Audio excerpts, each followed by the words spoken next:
guztioi, prest bali magaude, hasingo gara. Gaurkoan deitu dugu prentsaurrekoa hain zuzen ere badaukagulako berri oso on bat gure lurraldearentzako. Hain zuzen ere enplegu publikoko eskaintza bat abian dugu eta gaur horren berri emateko deitu zaituztegu. Guke kopurua daukagu ja dagoeneko, 328 plazako kopurua da abian jartzen dugun lehiaketa, oposizio lehiaketa horre kopuru nagusia, eta atzekaldean ikuste duzuen argazki horretan eta horrelakoak, horren atzekoak martxan jarriko ditugu hemendik aurrera, datozen 3 urteetan kopuru guzti horiek burutzeko. Orduan izango da prozesu bat 3 urtekoa graduala, eta nirean bezala 328 plaza berri, funtzionari plaza berri esleitzeko edo aurrera ateratzeko prozesua zabaltzen dugu. Esan beharra daukat, hau dela guk historia osoan, Foru Aldundiak historia osoan egin duen lehiaketa publiko, enplegurako lehiaketa publiko handiena. Orain arte, Gipuzkoako Foru Aldundiak sekula ez du horren deialdi zabalik egin. Eta horregatik ematen diogu garrantzi berezia.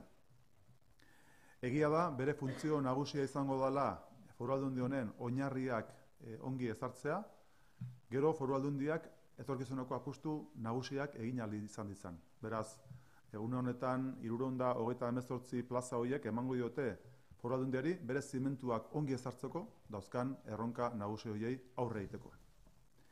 Ez du ahaztu behar, Imanolek behin eta berriro aipatu duen kontu bat. Eta datozen 10 urteetan, gutxo gara bera, Foru Aldundiaren langileen 50% erdiak erretiratu ingo direla.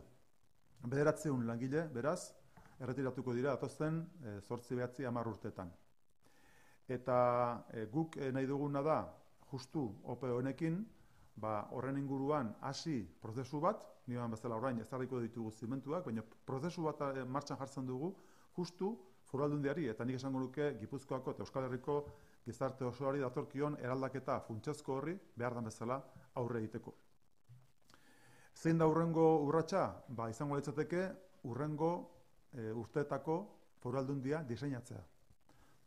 Ez dugu ahaztu behar, diseinua, une honetan daukagun diseinua, langilean ikuspegitik, organigraman ikuspegitik, funtzioen ikuspegitik, 80ko hamarkadan egindakoa dela. Beraz, 2000 garren gizaldiko gizarte honek ez dauka zerikusirik edo zerikusi gutxi dauka 80 urteko gizartearekin, 80 garren urteko belaunaldi hortako jendearekin eta gizartearekin, eta beraz, guretzako funtsezkoa da diseinu berria egitea Foru Aldundiarena. Etorkizunari begira hori egitea funtsezkoa da. Hain zuzen ere Gipuzkoa aldatzen ari da, eta Foru Aldundiak aldatu beharra dauka baita ere, egokitzeko gizarte aldakor horretara.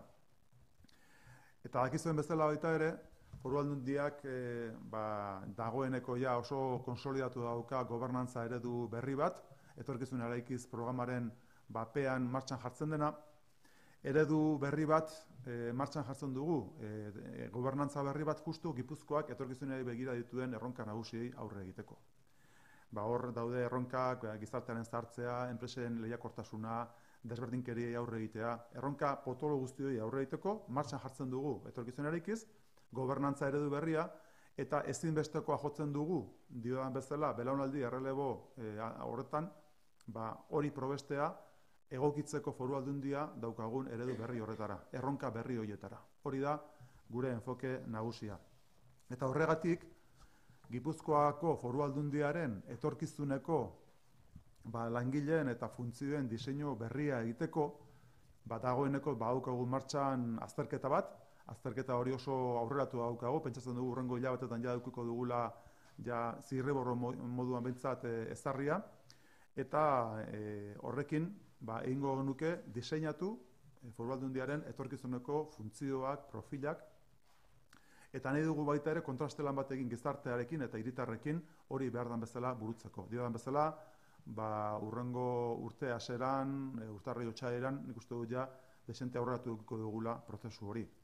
Ikuste duzuen bezala egongo dira, beraz, bi oinarri paraleloan. Alde batetik, jartzen dugun martxan lehiaketa publikoa enplegurako eta ordenadun plaza berriak, eta aldi berean jartzen dugu etorkizuneko Foru Aldundiaren diseinuako prozesu bat.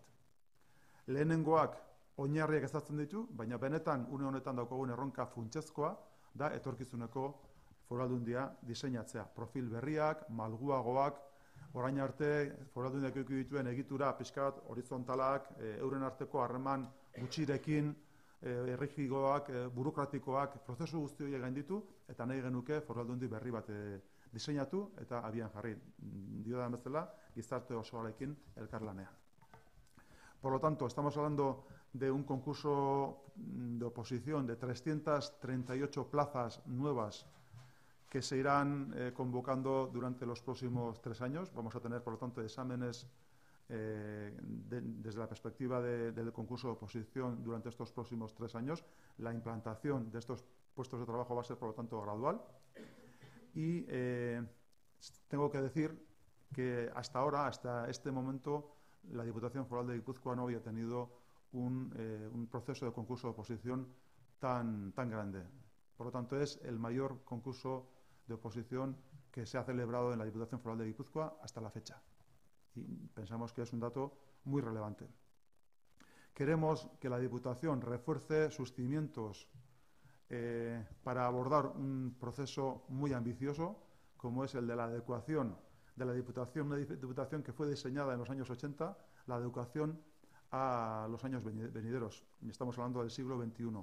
Tenemos una Diputación del siglo XX en este momento y necesitamos una Diputación del siglo XXI. Por lo tanto, en el contexto en el que aproximadamente la mitad de los funcionarios se van a jubilar en los próximos 9-10 años, en ese contexto en el que 900 personas se van a jubilar en la Diputación, es un dato realmente importante, queremos aprovechar todo este proceso de jubilación para diseñar la Diputación del futuro. Pensamos que en ese contexto es muy importante que realicemos un análisis, y en este momento lo estamos realizando. Ese análisis finalizará en los próximos meses. Pensamos que para el mes de enero o febrero ya tendremos un borrador que contrastaremos con la sociedad organizada, con la ciudadanía de Guipúzcoa, y mediante este proceso, mediante este análisis y este plan, pensamos abordar los nuevos perfiles, la nueva estructura de la futura Diputación de Guipúzcoa. Con el primer proceso, con la OPE, lo que queremos hacer es establecer unas buenas bases y, por lo tanto, esos 338 empleos, estas 338 plazas nuevas van a asentar y le van a dar estabilidad a la Diputación, pero lo que realmente importante, nos parece importante es esa reflexión en profundidad de cómo tiene que ser la Diputación del futuro. Y en este caso no podemos olvidar de que hemos puesto en marcha una estructura nueva de gobernanza, un funcionamiento novedoso de contacto con la ciudadanía y con la sociedad organizada de Guipúzcoa, que es Etorkizunarekin. Etorkizunarekin aborda los grandes retos de futuro del territorio y lo quiere hacer mediante una gobernanza participativa, una relación absolutamente horizontal con la ciudadanía y con la sociedad organizada de Guipúzcoa. Y necesitamos una Diputación que se adecue también a ese proceso de nueva gobernanza y a la hora de abordar los nuevos retos de Guipúzcoa, que la Diputación tenga la flexibilidad, la capacidad, supere la burocracia y contacte y conecte con la ciudadanía de un modo mucho más fluido. Y para eso es muy importante que desarrollemos el proceso que hemos comenzado. Hortik aurrera, Imanol. Bai, egun guztioi, diputatu nagusiak eman ditu datu eta ideia nagusiak, baina xehetasun batzuk ere aipatu nahiko nituzke gaurko honetan. Lehenik eta behin, EPEak sekulako garrantzia edukiko du Aldundiaren enplegu publikoaren egonkortasuna areagotzeko. Ondo dakizuen bezala, azken urte guzti hauetan ez da posible izan horrelakoak abian jartzea, besteak beste estatuak EPEak egiteari jarritako debekoa zela eta ez ditugu horrelako azterketak abian jarri. Momentu honetan behinekotasun tasa Gipuzkoako Foru Aldundian 30% da, eta horri ere borroka egin nahi izan digu, aurre egin nahi izan digu, eta hortarako ere, horlako ekimenak ere jarri ditugu abian. Ezan bezala, behinekotasun tasa horri ere nahiko genioke borruka egin.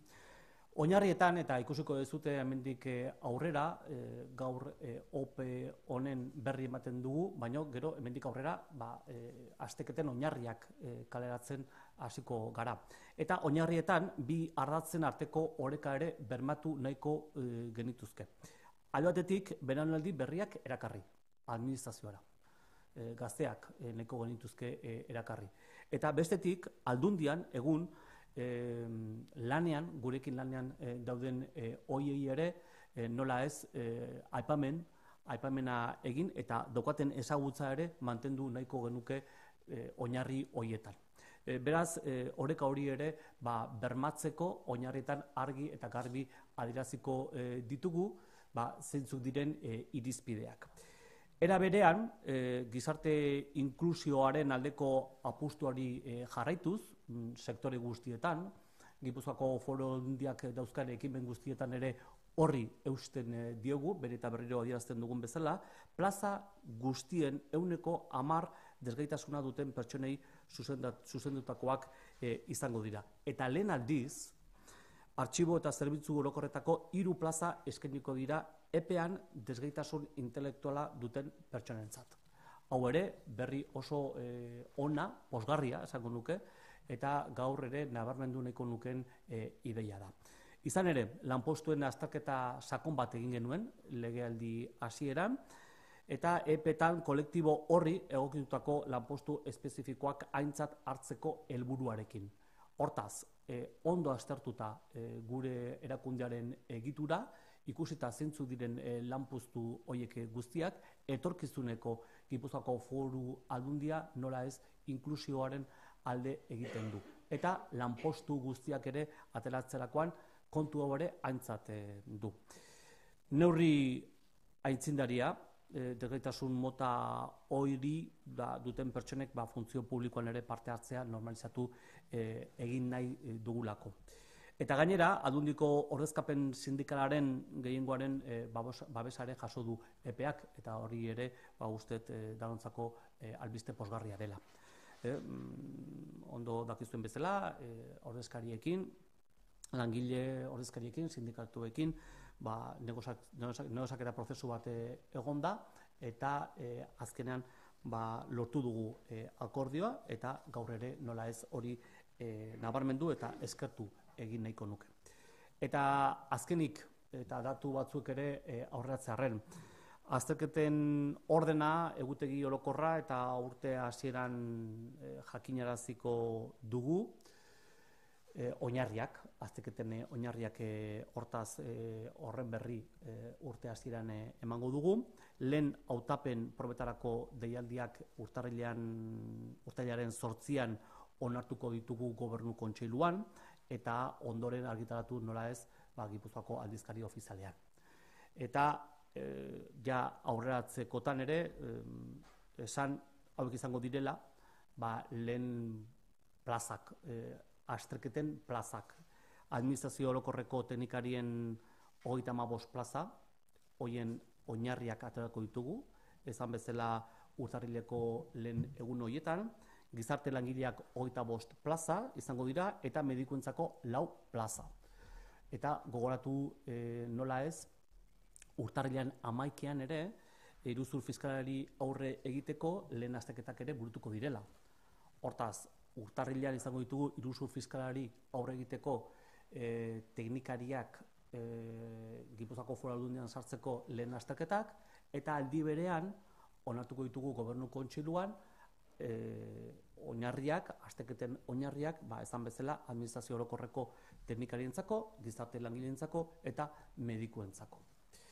Decía, por tanto, objetivo importante el de aumentar la estabilidad del empleo público de la Diputación, ya que en las bases que vamos a aprobar se va a valorar la experiencia también en las administraciones públicas. Este es un objetivo de todas las administraciones en estos momentos, el de reducir la tasa de interinidad, que en estos momentos en la Diputación Foral de Guipúzcoa alcanza ya el 30%. Es un número importante y creo que también es de recibo pues, denunciar esta injusticia que han sufrido muchos trabajadores y trabajadoras que durante muchísimos años han tenido que estar en esta situación porque el Estado no dejaba que se celebraran OPEs. Las bases creemos que van a garantizar, por tanto, ese equilibrio que tiene que existir en cualquier administración, que es el de dar oportunidad a la gente nueva a que se incorpore a la administración pública y también el de la retención de la experiencia de quienes han estado trabajando también durante muchísimos años en la Diputación Foral de Guipúzcoa. Por tanto, se podrá observar en las bases de los exámenes que esta Diputación busca ese equilibrio, el de hacer un llamamiento a que se incorpore savia nueva y también al mismo tiempo retener todo ese conocimiento acumulado en los últimos años. Por tanto, junto a ese equilibrio que buscamos en la aprobación de las bases, también en esta fase de concurso se van a valorar, entre otros méritos, la formación académica y el conocimiento de idiomas. No solamente ya va a ser perceptivo el dominio y conocimiento del euskera, sino que además se va a valorar también pues, el conocimiento del inglés o del francés, sobre todo para algunos puestos de la administración de ese futuro de la Diputación que dibujaba antes el diputado general. Por tanto, por primera vez también se deberá de acreditar en la fase de oposición competencias como el de trabajo en equipo, el de la comunicación, el de la adaptación al cambio y la profesionalidad. Estamos hablando, por tanto, de un nuevo perfil de funcionario o funcionaria que va a trabajar en esa Diputación del siglo XXI que ya estamos diseñando. Y asimismo también en la línea de apostar por la inclusión social, que es una de las grandes apuestas que tiene esta Diputación en los diferentes sectores, en las diferentes políticas que lleva a cabo, el 10% de las plazas se va a reservar a personas con discapacidad. Y por primera vez se va a ofrecer en la OPE 3 plazas de archivo y servicios generales destinadas a personas con discapacidad intelectual. Creemos que es una magnífica noticia, una apuesta clara e inequívoca de esta Diputación Foral de Guipúzcoa por contar también con personas que tienen algún tipo de diversidad funcional. No solamente buscamos alianzas con los agentes, entidades del territorio por la inclusión social en las diferentes políticas, sino también la Diputación quiere ser ejemplo de esa política. Por tanto, insisto que hemos conseguido, tras haber llevado a cabo un estudio exhaustivo, diría yo, del análisis de todas las plazas de la Diputación, hemos considerado también oportuno pues, ser, en este caso, ejemplo y referencia entre las administraciones públicas a la hora de contar con empleados, insisto, de este colectivo. La OPE, además, cuenta, tras haber negociado con la representación del personal, con los sindicatos, con el apoyo de la representación sindical de la Diputación. Y quiero, de verdad, agradecer. Parece que ya no es noticia cuando, pues en este caso, los representantes políticos y los sindicatos nos ponemos de acuerdo. Pues esta vez creo que nos hemos puesto de acuerdo y creo que también es una magnífica noticia el que estas OPEs tengan también el apoyo de la mayoría de la representación sindical de la Diputación Foral de Guipúzcoa. Y quiero, por tanto, también agradecer a todos los que han hecho posible este gran acuerdo. A principios de este año se va a dar a conocer el calendario general de todos los exámenes. La convocatoria para las primeras pruebas selectivas se aprobará en el primer Consejo de Gobierno, que se va a celebrar el día 8 de enero. Y ahí, por tanto, en ese Consejo se van a aprobar las bases de los exámenes correspondientes a las OPEs de técnicos de Administración General, con 35 plazas, trabajadores y trabajadoras sociales con 25 plazas y el personal médico con 4 plazas. Y recordar también que ya el 11 de enero se van a celebrar también ya los primeros exámenes para incorporar a la Diputación a todo ese personal especializado en la lucha contra el fraude fiscal, que, como sabéis también, era una de las apuestas de esta legislatura dibujado y además recogido en el Plan Estratégico de Gestión. Este es las decisiones de esa futura Diputación Foral de Guipúzcoa. Tamendik aurrera, zuen galderei erantzuteko prest.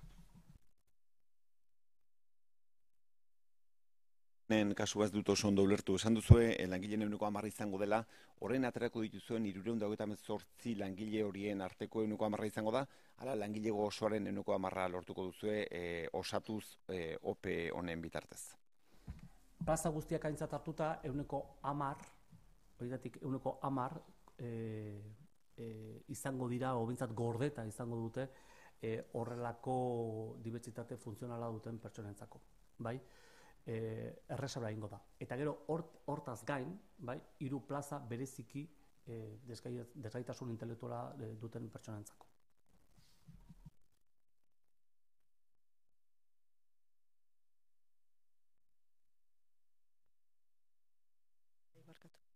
Bai, hori, lehen azterketak esan duzu urtarrilean emango dezuela ezagutzera, argitaratuko dira hori, baina lehen azterketak noiz kalkulatzen duzuen, noiz izango direla? Udara inguruan. Uda inguruan? Uda inguruan. Oinarriak beraz urtarrilean eta lehen azterketak uda inguruan. Eta gero, hemen esan duzue 9 lagun jubilatuko direla eta oan plazak izango dira 328. Gainontzeko plazak zer edo hori dagor diputazioak aztertzen ari zareten etorkizuneko diputazioan edo? Bai, hor bi kontu daude. Alde batetik, diputatu nagusiak aipatu bezala, 9 pertsona horiek datozen 9-10 urtetan hartuko dute erretiroa, bai, eta guk pixkanaka jungo gara hori guztia ordezkatzen, bai, hori alde batetik. Eta bestalde, orain lanpostu hauekin oinarriak jartzen ditugu. Baina gero, behin onartuta datozen urtetako Gipuzkoako Foru Aldundia nolakoa izango den, bai, hasiko gara espezifikoki ere azterketak prestatzen Gipuzkoako Foru Aldundi horretan lan egiteko. Bai? Beraz, prozesu pausuz pausu, urratsak ematen joango gara, baina pausuz pausu joango gara ordezkatzen. Ez dugu, inongo kasutan, inongo amortizaziorik ikusten.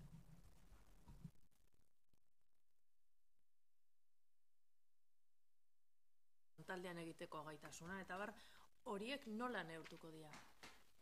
Hori oinarritan ikusiko da. Bai, ez dut etxore aurreratu, baina bai, badaude, momentu honetan, aukerak horiek guztiak ondo aztertzeko eta jakiteko.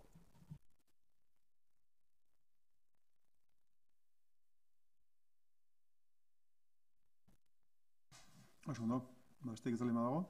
Eskerrik asko.